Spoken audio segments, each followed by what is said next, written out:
자, 이 끝도 없어요. 이런 부분들이 어떻게 움직이는지에 대한 것들을 좀 더 보도록 할까요? 세대별로도 좀 보다 일상 관심사에 대한 것들을 좀 바라보도록 하겠습니다.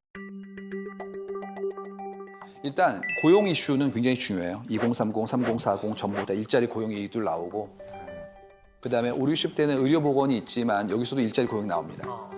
그러니까 우리가 지금 일자리라는 거를 뭐 생계에 대한 부분도 중요하지만 내 자아에 대한 표출 내지는 증거 혹은 그만큼의 시간에 대한 나의 주도성에 대한 포함되는 형태의 성과에 대한 것까지도 지금 고민하기 시작한 거예요. 그래서 일자리 문제는 굉장히 중요하게 되었다는 얘기죠. 재밌는 거는 이렇게 되면 일자리가 중요해진 만큼 직장에 대한 우리의 관심도 커져야 되는데 지금은 어떤 상태냐면 직장과 직업과 나의 커리어는 다른 것이라는 얘기가 올라가기 시작했어요. 옛날에는 들어가면 평생 동안 다니는 거죠. 그래서 우리 선배들 얘기 많이 나왔어요. 저분은 공기업에서 평생 동안 정년을 채우신 분이야. 뭐 이런 얘기를 나왔잖아요. 근데 지금 그렇지가 않고 그거는 직장이지. 근데 내 직업은 그걸 포괄하는 거고 내 커리어는 그것들이 모여진 거야. 이런 식으로 좀 확장되어진 거예요. 그렇기 때문에 이렇게 만들어진 것들이 어떻게 우리의 삶의 선택으로서 만들어지게 될 것인가에 대한 것들도 흥미로운 거죠. 예전 같았으면 어디 들어가? 뼈를 묻어 이런 얘기였다고요. 근데 지금은 뼈를 묻기 전에 회사가 없어집니다. 그러니까 우리는 오래 살고 조직은 예전보다 짧아지고 있죠, 턴이.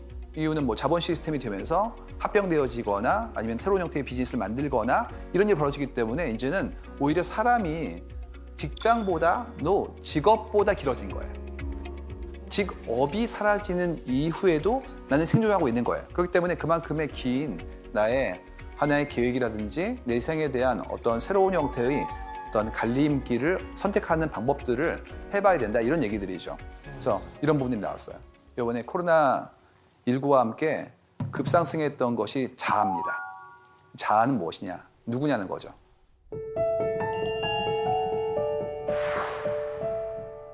예전에 이랬었거든요. 누구예요? 그러면 저는 모모 상사의 김대리인데요.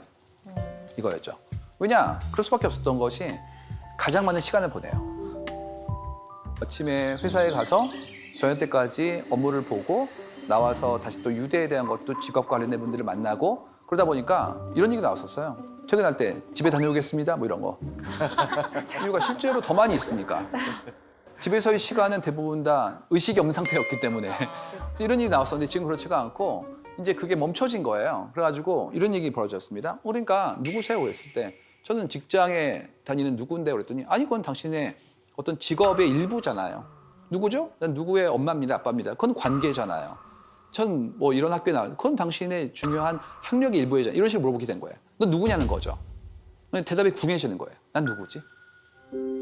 여긴 어디지? 나는 무엇을 위해 살고 있지? 에 대한 부분들이 멈췄을 때 커진 거예요. 그러다 보니까 이제 이 부분을 내가 어떻게 하게 될 것인가에 대한 선택의 그 범주 속에 들어있는 나의 기준에 대한 것들을 묻기 시작했고 그러다 보니까 자아가 각성되기 시작했어요. 자, 각성된 자아는 도구로 쓸 수가 없어요. 그렇기 때문에 이제 깨어난 겁니다. 깨어났다면 내 삶의 주체로서 살고 싶은데 주체의 지향성과 거기에 따른 준비를 어떻게 할 것인가에 대한 것들을 우리가 동시에 느끼기 시작한 거예요. 그러니까 이런 부분들의 어떤 새로운 관계나 혹은 문화에 대한 것들을 어떻게 수용할 것인가를 고민해 보셔야 됩니다.